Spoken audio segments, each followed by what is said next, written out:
Oke guys, beginilah situasi di kantor PLN UPPJ Sumbar sekarang guys.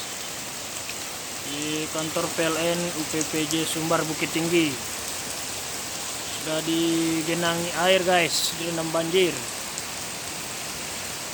Air sudah mulai tingginya setumit guys. Baru guys, ini Bang Eri guys dari Padang Tarok guys.